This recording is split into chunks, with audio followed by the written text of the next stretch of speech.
বাঙালিদের কাছে পৌষ পার্বণ মানেই তো পিঠেপুলি উৎসব। তো পিঠেপুলি একটু না করলে হয় না। যদিও আমাদের বাড়িতে পুজোটা নেই, লক্ষ্মী পুজোটা আমার বারুইপুরের বাড়িতে আছে, যেখানে বড় করে লক্ষ্মী পুজো হয়।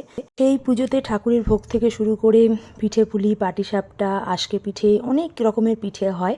তো আমি তো এখন ওই বাড়িতে যেতে পারছি না, কারণ বাবির স্কুল সেসব ছেড়ে তো যাওয়া যাবে না। যাই হোক, বাড়িতেই একটু পিঠেপুলির ব্যবস্থা করা হয়েছে। আমি এখন বানাচ্ছি হচ্ছে দুধ পুলি।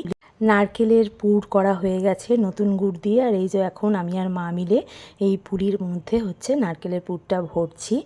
আজকের দিনে যদি একটু পিঠে পুলি বলো যাই হোক, একটু এই খাবার দাবার মানে পিঠে না খেলে মনটা কেমন যেন করে। তো দেখো আমার দুধ তো ফুটে গেছে, এইবার আমি পুলিগুলোকে সমস্ত দিয়ে দিচ্ছি।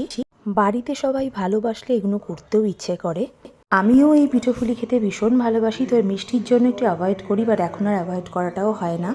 দুধে সমস্ত পুলিগুলো দেওয়া হয়েও গেছে। কিছুক্ষণ পর দেখো, এরপর আমি লাস্টে এতে দিয়ে দেবো নতুন গুড়, আর আমার কমপ্লিট হয়ে গেল। কেমন খাচ্ছ পুলি? দারুণ। এবার আমিও একটু আমার জন্য নিয়ে নিয়েছি, কখন খাবো তস হয়েছিল না, সত্যিই ভীষণ সুন্দর হয়েছিল। তোমরা কে কী খেলে অবশ্যই জানিও। টাটা।